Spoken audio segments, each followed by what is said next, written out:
Bonjour à tous, j'espère que vous allez excellemment bien. Aujourd'hui, on se retrouve pour parler cyclisme, pour faire le débrief de la première classique flandrienne de la saison, le Omloop Uitersblad. Je crois qu'on m'a dit qu'il fallait plutôt prononcer Oplop Uitersblad. Plutôt comme ça, je travaille encore mon flamand. On va revenir un petit peu sur tout ce qui s'est passé aujourd'hui sur cette course. On verra les tops, les flops, qui a été performant, qui a été en difficulté, comme tous les jours, enfin, dès qu'on débriefe une grande course. N'hésitez pas à vous abonner à la chaîne, à réagir dans les commentaires, à mettre un pouce bleu, à partager la vidéo sur les réseaux sociaux, notamment auprès de vos proches, si vous pensez que ça peut les intéresser dans les commentaires. N'hésitez pas à me dire qui vous a plu, qui vous a déçu. Les débriefs rapides juste après l'arrivée sur les shorts YouTube et sur TikTok également. Et puis, si vous avez les moyens et que vous voulez soutenir mon travail, vous pouvez faire un super fan, vous pouvez le voir également. La petite cloche, comme ça vous êtes au courant des dernières vidéos qui sortent sur la chaîne. Et puis, vous avez les différentes playlist, notamment il y aura une playlist spéciale flandrienne, cyclisme 2024, UAE Tour, au Grand Camino par exemple. On commence tout de suite avec cette première classique de la saison. Les conditions n'étaient pas trop humides. Parce que, alors ce matin il faisait froid au départ, lors de la zone de départ. On a même vu notamment Guermeil se couvrir. Mais on avait des conditions qui normalement étaient prévues pour être très humides jeudi soir et qui au final ont été plus sèches. Ce qui n'est pas plus mal pour les coureurs parce que c'est déjà suffisamment compliqué les pavés. En plus, s'il y a la pluie, ça devient très très compliqué. Mais aujourd'hui, c'était musclé à cause du vent. Et oui, on a quand même eu une chute, notamment impliqué, où a été impliqué Julien Lafilippe. Pardon, dans la première partie de course, j'ai eu un petit rototo. Et juste après, un coup de bordure, ce que nous disait même Jens Voigt, c'est qu'il y a eu 5, 6, 7 groupes à un moment, et c'était vraiment des tout petits groupes. Devant, on a eu un groupe de 32, et derrière, le peloton qui a tenté de revenir pendant de nombreux kilomètres, parce que ça s'est passé quasiment au bout de 50 km de course, et on les a repris que dans les 10 derniers kilomètres. Ce qui fait que, pour tout vous dire, à 56 km de l'arrivée, on a cru déjà à un moment que ça allait revenir, juste avant le Wolvenberg, où on avait entre les deux premiers groupes seulement 25 secondes. Sauf que, derrière, dans le Wolvenberg, Visma a accéléré, ce qui fait que l'écart a augmenté. À 50 km de l'arrivée, le groupe de 32 a vraiment été dispatchés en plusieurs groupes, notamment Philipsen et Asgreen ont été piégés. À 30 km de l'arrivée, entre le peloton et les 6 hommes de tête à ce moment-là, il y avait encore 1 minute 18 d'avance. À 22 km de l'arrivée, on a la fameuse chute à la Philippe Asgreen Sénéchal, parce que j'ai tout noté sur un petit papier. Et puis, 1 km après, c'est Jorgensen qui attaque à l'avant de la course, et derrière, ça va se regarder. Et au mur de Grabon, donc le Capelmur, moi je prononce souvent le nom flamand, c'est plus facile à retenir pour moi, c'est plus visuel, on va dire, comme nom. Il y avait 28 secondes entre les deux groupes, mais ensuite, Tim Willems a notamment accéléré, ce qui fait que dans le Bosberg, tout le monde s'est réuni au sommet du Bosberg, et à 7 km de l'arrivée, attaque de Polit et Tratnik, qui ont ensuite réussi à conserver l'avantage jusqu'à l'arrivée d'une course qui a quand même été spectaculaire et marquée par les deux chutes de Julien Lafilippe. Mais il semblerait, dans une interview, que le coureur français a dit que tout avait l'air d'aller bien au niveau physique et qu'il était très frustré surtout. On va regarder tout de suite les coureurs au top. Attaque de Marlou. Premier coureur au top, Tratnik, j'ai envie de dire la Visma Lease Bike. Au-delà du succès de Tratnik. Alors déjà, il a eu de la chance, Tratnik, il est tombé sur Nils Politt. Roule toujours Nils Politt, donc c'est vrai que c'est un petit peu avantageux. Quand vous êtes dans une échappée, vous pouvez jouer beaucoup plus avec Nils Politt qu'avec d'autres coureurs. Jérôme Cousin l'avait notamment fait. Du côté de Tratnik, il parachève toute la course de la Visma Lease Bike. C'est-à-dire que ça commence par ce temps d'avance pris en ayant Laporte, Van Aert et Jorgensen qui sont dans le premier groupe. Donc ça déjà, vous prenez un avantage par rapport à Tim Willems, par rapport même à Bettiol, à Guillermet, par rapport à tous les leaders quasiment, parce qu'il y avait Philipsen, De Ligt, vous aviez qu'un coureur de la Soudal Quick-Step qui était Moscone, deux avec Asgreen, pardon, j'ai oublié Casper Asgreen, mais c'est vrai que vous étiez dans une situation où vous aviez déjà pris un coup d'avance sur certains adversaires. En plus, ça a plutôt bien collaboré dans le groupe. C'est vrai que tout le monde a passé ses relais dans le groupe de tête. Et ensuite, la Visma accélère encore une fois dans le Woldenberg à un peu plus de 50 km de l'arrivée. Ils arrivent à casser le groupe, mais ils arrivent à casser le groupe en étant toujours 3 à l'avant et plus que 6. C'est-à-dire qu'il y avait 50% de chances de victoire. L'attaque de Jorgensen, elle est intéressante parce que c'était pas le plus fort chez Jumbo, donc on savait qu'il pouvait y avoir après Jorgensen un temps d'attente. Un temps où on se regarde dans le groupe de chasse. Le problème, c'est que Jorgensen, il n'a pas réussi à aller jusqu'au bout. Surtout que c'était pas si bête que ça, parce que l'année dernière, Jorgensen, alors je sais plus c'était sur laquelle des classiques flandriennes, c'est le Grand Prix E3 peut-être, hein, où il était parti comme ça dans les 3-4 derniers kilomètres et il avait tenu jusqu'à l'arrivée. Donc on pouvait se dire que Jorgensen pouvait tenir jusqu'à l'arrivée. Bon, il est repris. C'est presque là où ça a été le moment le plus tendu pour la Jumbo-Visma. Mais ils étaient encore en surnombre. Ils avaient Van Aert, ils avaient Laporte, qui n'avait pas mis un grand coup de pédale depuis 30 km. Ils avaient également Tratnik qui était revenu de l'arrière, mais qui n'avait pas mis non plus un coup de pédale, vu qu'il avait les hommes devant. Ce qui fait qu'ils avaient encore des hommes frais. Donc ils pouvaient suivre les différentes attaques. Et quand Tratnik a suivi, et quand Polite a attaqué, ils ont suivi à Tratnik. C'était une possibilité, mais ils pouvaient le faire du côté de la Jumbo, de la Visma Leasebike. C'est-à-dire que d'autres équipes n'avaient plus cette possibilité-là. Chez Groupama, on avait grillé les cartouches en roulant. Chez UAE, Willems avait quand même fait un énorme effort pour revenir, avec Garcia Cortina également, qui a fait un gros effort, ce qui fait que ils n'avaient plus personne pour suivre. Et Visma, après, Tratnik, ça reste une belle carte. Il avait fait en plus un bon début de saison, Jan Tratnik, et puis surtout il est tombé sur Nils Polite. Nils Polite, tu sais que déjà c'est pas le meilleur sprinter du monde, mais tu sais surtout que Nils Polite, il va tout mettre pour que l'échappée est où tout mettre jusqu'à ne plus avoir suffisamment d'énergie pour aller gagner la course. Donc, c'est quand tu roules avec Polite, tu sais que tu as peut-être 90% de chances de gagner parce qu'il roulera toujours et qu'il sautera jamais son relais. C'est un avantage. Donc mentalement, Tratnik, en plus, il savait qu'il avait une marge, peut-être, par rapport à Polite. S'il s'était retrouvé avec Tim Willems, peut-être que ça aurait été différent. Parce que Tratnik se serait dit, putain, Willems, c'est quand même du costaud, je vais peut-être avoir du mal à aller le battre. Face à Polite, avantage. Donc au niveau mental, après, il fait son sprint et puis il la joue en plus intelligente dans le final. Tratnik. Mais c'est une belle victoire et puis ça confirme la force collective de la Visma Leasebike qui a encore progressé avec donc l'arrivée de Jorgensen dans le collectif. Et on voit que cette équipe-là, c'est comme la Quick-Step il y a quelques années, c'est-à-dire qu'elle a cette force-là d'avoir 5, 6, 7 coureurs qui sont capables de jouer la victoire. Si ils font pas de conneries au niveau tactique, tu as un avantage quasiment tout le temps.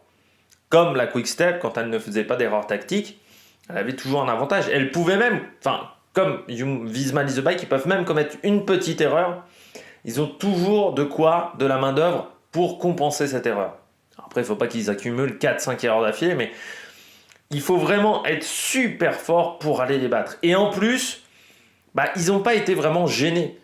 C'est ce qu'a bien dit De Ligt, notamment à la RTBF. On a été très gentil avec eux, peut-être trop gentil avec eux.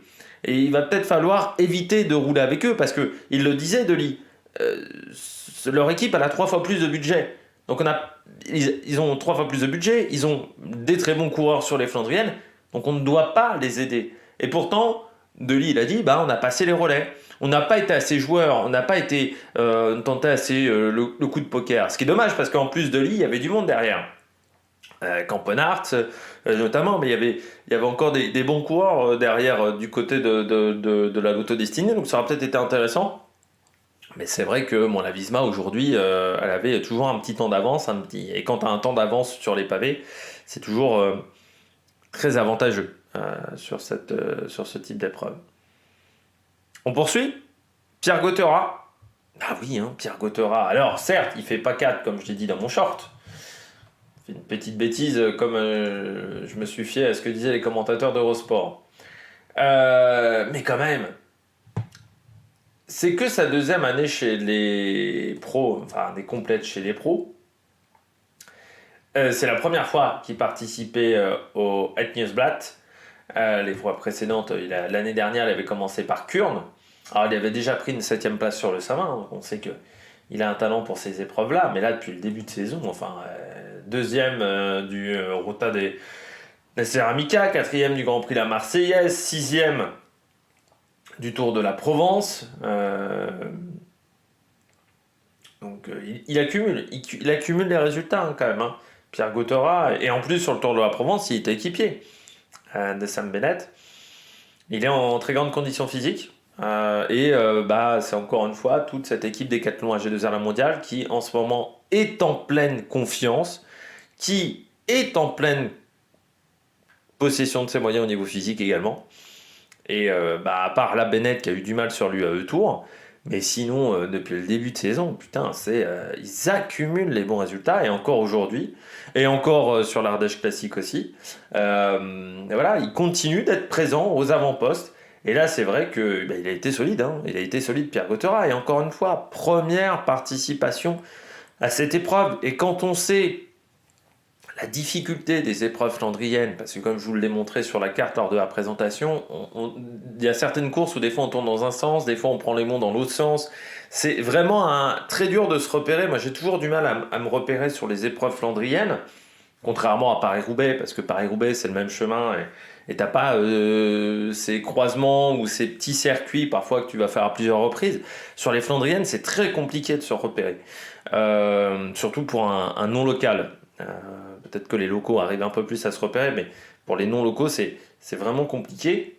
Et lui, il est né à Colmar, donc pas vraiment un Flandrien pur jus. Il n'est pas né à Calais, par exemple, un peu plus dans le nord de la France. Donc c'est pas simple quoi, de se repérer parfaitement. Et demain, Pierre Gauthera, c'est vrai il faut faire attention à lui, il faut faire attention à Decathlon AG2R, tout simplement, qui est bien. Parce que Nason prend quand même une magnifique 4e place aujourd'hui. C'est depuis longtemps qu'on ne l'avait pas vu. Deuxième du sprint, hein, derrière Van Aert, Nason. Donc très très très très bien. Hein. Aujourd'hui, l'équipe Decathlon AG2R. Et ça, ce sont des gros points hein, au niveau UCI. Parce que Gauthera, c'est 40 points. Nason, c'est 175 points. Donc voilà, ils ont marqué des très très gros points du côté de cette formation. Et puis même Damien Touzet, il prend 12 points UCI. Parce qu'il finit 30e. Donc c'est pour le moment très très bon hein, pour cette formation. Ça fait beaucoup de points UCI marqués dans la journée. Donc c'est bien. Et c'est même mieux que l'année dernière, hein, j'ai envie de dire. Alors que l'année dernière, c'était leurs objectifs sur les classiques flandriennes à l'époque avec Citroën. Alors que cette année, c'est plus forcément un objectif majeur du côté de cette formation. Je continue avec Tim Wellens. Moi, il m'a impressionné. Hein. Dans le mur de Grammont. Alors on sait que Tim Wellens il est toujours en forme en début de saison, mais là, putain, l'accélération qu'il a mise, il n'y a personne qui suit sa roue. Et pourtant, devant, ça déconne pas avec Jorgensen hein, quand même, mais il reprend un temps phénoménal sur ses adversaires. C'est-à-dire que vraiment, il a fait une énorme accélération sur le mur de Grammont. Derrière, repareil. Pareil dans le Bosberg. Alors là, il y a aussi Garcia Cortina qui est impressionnant dans le Bosberg. Mais s'il n'y a pas Tim Wellens, je ne suis pas sûr qu'on revienne sur les mecs de devant. Peut-être que, au sommet du Bosberg, ils auraient gardé 10-15 secondes d'avance, et puis ces 15 secondes d'avance se seraient transformées à 30 secondes d'avance à l'arrivée. Mais ce qui a fait la force du peloton pour revenir, c'est les actions de Tim Wellens en fin de course. Alors c'est presque frustrant parce qu'il prend que la 12e place aujourd'hui, mais il a été impressionnant dans le final, le coureur de la UAE. Bon, du côté de Nils Politt, Alors certains vont dire, s'il n'avait pas couru comme ça, il aurait fini 40e. Bon, ok, d'accord. Ils disent, bon, bah, c'est pour ça qu'il a pas mal couru Tim Wellens. Nils Politt, pardon. Moi, je me dis quand même que Nils Politt, le problème, c'est qu'il court toujours de cette manière-là. Aujourd'hui, le palmarès de Nils Politt, pardon, il n'est pas énorme. Pourquoi? Parce qu'on sait très bien que quand on est avec lui, il va rouler tout le temps. Le cas Jérôme Cousin. Jérôme Cousin, qui était pourtant pas le plus grand manipulateur du peloton, avait réussi à le battre parce que bah, il l'avait laissé rouler. Nils Politt fait toujours ça. C'est-à-dire de rouler jusqu'à l'épuisement. Sagan s'en était servi aussi lors de Paris-Roubaix. Le problème aujourd'hui, c'est que je me dis, Nils Politt, sur cette épreuve-là, deuxième, c'est pas hyper intéressant pour lui, quoi. On n'est pas sur un coureur qu'au tout début de sa carrière, où tu te dis, bah oui, c'est ses premières Flandriennes, il a besoin de montrer à tout le monde qu'il est impressionnant. On n'est pas aussi dans le coureur qui est en fin de contrat, comme on peut dire, ou un Alexis Goujard, qui est un coureur qui voilà, n'a qu'un an de contrat. Lui, il a un contrat jusqu'en 2026, il est dans sa première année de contrat chez UAE. Donc pour moi, il aurait dû tenter le tout pour le tout face à Tratnik, quitte à perdre. Bah, quitte à perdre. Parce que dans 5 ans, qui se souviendra que Nils Politt a fait deuxième de duet? Personne. Personne ne se souviendra que Nils Politt a fait deuxième. Et le problème de Nils Politt, c'est qu'encore une fois, son héritage va être assez faible. Alors peut-être qu'en Allemagne, certains se souviendront de lui, mais c'est vrai que je me dis, Nils Politt, dans 10 ans, qui se souviendra de ce coureur qui en fait n'a fait que des deuxièmes places dans sa carrière, quasiment.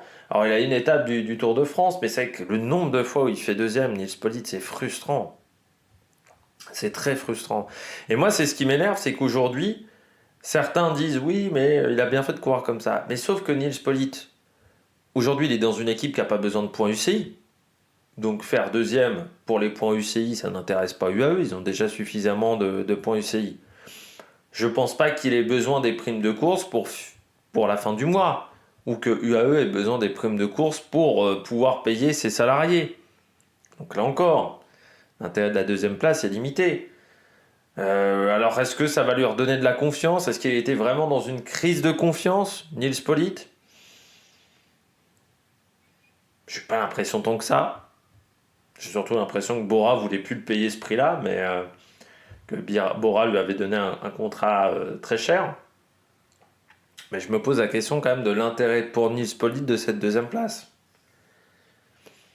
Parce que bah, ce mec-là, il gagne jamais quasiment. C'est, il a 7 victoires à son palmarès, et dans ces 7 victoires à son palmarès, bah, il y a quand même le championnat d'Allemagne sur route et du chrono. Alors sur route, quand tu étais chez Bora, c'était quand même un petit peu avantageux. Tu as le Tour d'Allemagne et sa 3e étape en 2021, après le Tour de France et la 4e étape du Tour d'Allemagne. C'est-à-dire qu'heureusement qu'il y a eu le Tour d'Allemagne, heureusement qu'il y a eu des courses en Allemagne, parce qu'il a gagné qu'en Allemagne, hein, sauf l'étape du Tour de France, à Nîmes, où il bat Emmanuel Herviti. En partant de loin, c'est pas un sprint à deux, hein, il part à 12 bornes de l'arrivée. Dans tous les sprints à deux, à chaque fois, dans tous les groupes comme ça, à chaque fois, il se fait battre. Bon, c'est un peu frustrant. Et puis je termine avec Arnaud Delis.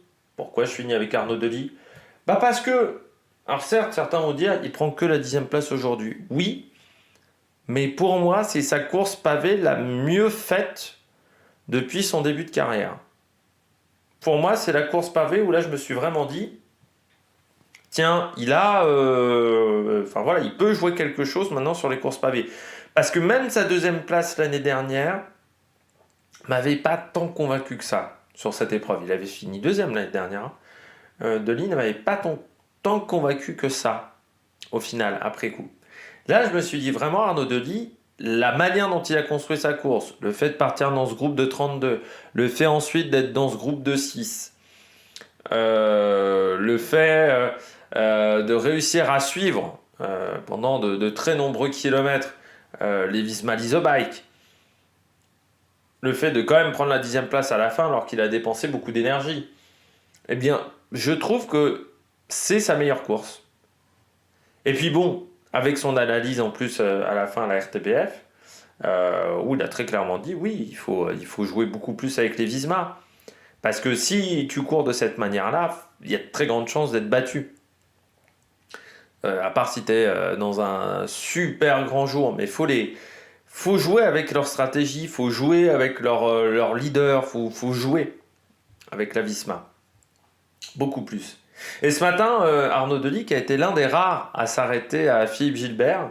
Alors je sais pas si c'est dû aux propos de sa femme sur Julien Lafilippe, mais c'est vrai que ce matin, il y a assez peu de coureurs du côté de Gand qui se sont arrêtés à Philippe Gilbert, qui pourtant faisait des interviews d'avant-course, en sachant que Julien Lafilippe, par exemple, n'a pas fait d'interview d'avant-course. Donc, est-ce que c'est à cause des propos de la femme de Philippe Gilbert, ou est-ce que c'est tout simplement le protocole qui a valu le fait est que personne ne s'arrête. Mais on l'a même assez peu vu. On a beaucoup vu Jens Voigt sur Eurosport, mais on a très peu vu en fait Philippe Gilbert, même sur Eurosport France. Donc est-ce que ça a été un choix des équipes d'Eurosport, ou est-ce que bon bah il n'avait pas grand-chose à dire aujourd'hui, tout simplement? Eh bien ça, c'est une grande question. On regarde tout de suite les bonnets d'âne. Du côté des bonnets d'âne, je commence avec Julien Lafilippe. Voilà, la journée de la merde pour Julien Lafilippe. Non, ça a été une journée catastrophique. Catastrophique, de chute, je crois 2 changements de vélo aussi pour Julien. Puis oui, de chute. Alors la première, on a du mal à voir, mais j'ai l'impression que ça tombe quand même plutôt dans les 40 premières positions. Puis on était encore loin de l'arrivée à ce moment-là. Sur la deuxième, il n'est pas hyper bien passé. On le voit quelques minutes avant discuter avec Moscone, qui était dans l'échappée de 32, avec Asgreen, et qui est celui qui a le mieux résisté du côté de la Soudal Quick-Step. Et on le voit discuter à ce moment-là, et la chute intervient plutôt à l'arrière du groupe avec Sénéchal. Donc peut-être est-ce qu'il était un peu moins concentré à ce moment-là de la course. C'était aussi un moment où l'échappée avait beaucoup d'avance, ils avaient une 15, une 20 à ce moment-là. Donc ils avaient encore ouais non, ils devaient plus avoir une 20, mais ils devaient avoir 50 secondes encore, donc ils avaient une belle avance. Donc peut-être qu'ils se disaient à ce moment-là, bon, il y a aucune chance de s'imposer, et qu'il était moins concentré. Il faut dire aussi que Flanders Classic, alors contrairement à ce que disait Jackie Durand, moi j'ai toujours trouvé que Flanders Classic, au niveau de la signalétique des dangers, c'était quand même pas top. C'est-à-dire que là, les bits, c'est des bits en plastique qui sont au milieu d'un croisement, mais en fait t'as pas de terre-plein central, c'est des bits en plastique qui interdisent aux voitures de passer à cet endroit-là. Et le panneau qui indique qu'il y a un danger est devant la première bite et accolé à la première bite. Il n'est pas mis sur le côté, il n'y a pas un signal sonore, il n'y a pas les trucs clignotants fluo comme on voit sur le Tour de France désormais. C'est une petite pancarte qui fait la taille d'un panneau déviation et qui est mis juste devant les bits. Forcément, le premier, il va le voir. Le 20e dans le peloton, il peut pas savoir. Et il se doute pas que c'est des petites bits en plastique. Donc il y avait de grandes chances qu'il y en a un qui se le tape. Ça aurait peut-être valu d'avoir un signaleur ou un système électronique avec des flashs pour bien montrer que là il y avait un danger avec des bits à cet endroit-là et qu'il fallait bien contourner la zone intérieure. Parce que c'est vrai que les coureurs se sont fait avoir, mais comme souvent en Belgique, vous avez des petites bites comme ça en plastique, un peu parsemées un petit peu partout. Je pense que c'est une mode en Belgique de mettre ce genre d'infrastructure routière. Et là, Lafilippe, il le voit pas tout simplement parce qu'il n'est pas hyper bien placé dans le peloton, il faut le dire aussi, mais il peut pas le voir à l'endroit où il est. Je trouve que c'est un danger important qui aurait dû être mieux marqué, mieux signalé. Bon, du côté d'Alaphilippe, on peut aussi se dire que 2 chutes dans la journée.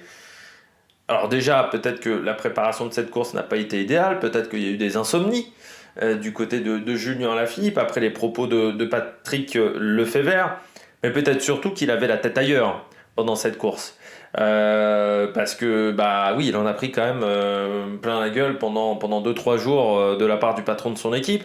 Faut quand même rappeler qu'Alaphilippe a un grand respect pour Lefebvre. parce que Lefebvre l'a recruté à un moment où Alaphilippe avait des problèmes de genoux et où aucune équipe en France ne voulait prendre le risque de le recruter.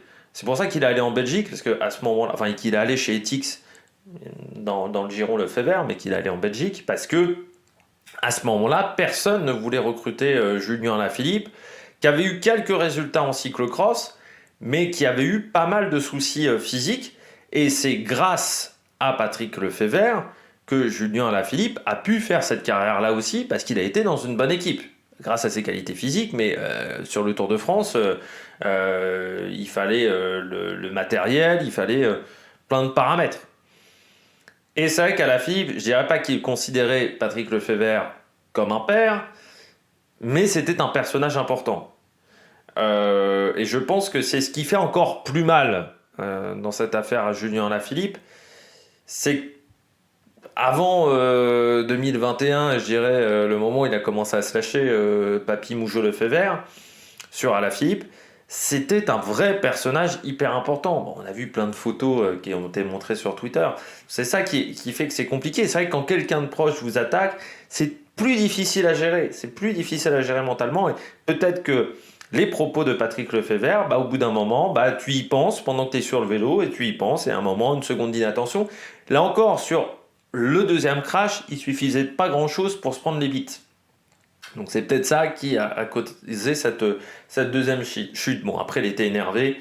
Ça peut se comprendre aussi parce que il le disait qu'il avait plutôt des bonnes sensations, des bonnes jambes. Du côté de Quick-Step, aujourd'hui, c'est pas encore fameux. Alors vous allez me dire que quand il y a les Flandriennes, je m'attaque souvent à Soudal Quick-Step. Mais à part Moscone, qui je trouve fait une belle course, et c'est vrai que je me suis dit, tiens, il a bien fait de changer d'équipe, Moscone, parce que là, il a l'air d'avoir retrouvé un petit peu des couleurs. Kasper Asgreen, il lâche avec Philipsen assez vite dans la journée. Et Yves Lampard finit le premier coureur, c'est Yves Lampard qui est 21ème. Et si je regarde chez Quick-Step, Quick-Step, hop. Oui, Casper Pedersen fait 40e. Et Joseph Cerny 123. Et ils ont 3 abandons parce que Casper Asgreen je crois qu'il est impliqué dans la chute avec Julien Casper Asgreen et Florian Sénéchal. Florian Sénéchal qui, ça m'étonnerait pas qu'il se soit fait une clavicule ou une épaule ou un omoplate parce que voilà, la chute a été violente encore une fois parce que ils l'ont pas vu, ils s'en sont pas aperçus. Donc, Alaphilippe, journée de merde, mais du côté de Soudal Quick-Step, c'est pas beaucoup mieux. Voilà, pour la journée de cette équipe. On continue avec Bettiol. J'en avais fait un de mes favoris, Alberto Bettiol. Aujourd'hui, il finit loin. C'est dommage parce que je me disais, putain, il a fait une belle étoile de Bessèges. Il n'a pas couru depuis l'étoile de Bessèges, donc je me disais, tiens, 20 jours de course, il a pu s'acclimater au pavé, il a pu se mettre en place sur les pavés. Sur l'étoile de Bessèges, il était pas mal. Oui, mais aujourd'hui, il fait au-delà de 50e. Et pour tout dire, on n'a quand même pas vu les EF. Là aussi, à part Valgren qui est tombé, on a pas. Si, c'est Valgren, je crois, qui est tombé. Valgren ou Honoré, je sais plus. Lequel des deux qui est tombé. Mais c'est sûr qu'on les a pas énormément vus. Et Bettiol, aujourd'hui, il finit 111e. Ce qui est vraiment pas top. Il finit avec Bissegger, qui est pas un spécialisé pavé, Stéphane Bissegger. Le meilleur coureur, c'est Jonas Ruch, qui est 54e. Donc c'est pas autant, je dis, Decathlon, ils ont pris beaucoup de points, autant eux, ils ont pris 2 points aujourd'hui. Du côté de la formation EF EasyPost. Et c'est vrai que Bettiol, je m'attendais à un peu mieux parce qu'il est toujours bien sur les débuts de saison. Les pavés, il a été performant sur des courses pavées, c'est quand même un vainqueur du Tour des Flandres. Alors ça remonte maintenant, c'est 2019. À l'époque, il venait d'arriver chez EF après plusieurs saisons, après quelques temps chez Cannondale et surtout une année chez BMC, parce qu'il a fait qu'une année chez BMC. Il est un pur produit presque de cette équipe, parce que Cannondale avait fusionné avec Garmin pour devenir EF ensuite. Et à part une année, sinon il a toujours été dans cette formation. Et on sait que c'est quand même un bon coureur sur les pavés, qui est toujours bon en début de saison. On l'a vu notamment sur le Down Under l'année dernière. Là, cette année, il commence bien, 5e du Trofeo Calvia aussi. Donc on sait que c'est un mec qui est toujours performant sur la première partie de saison. L'année dernière, en plus, il n'avait pas fait ces épreuves-là.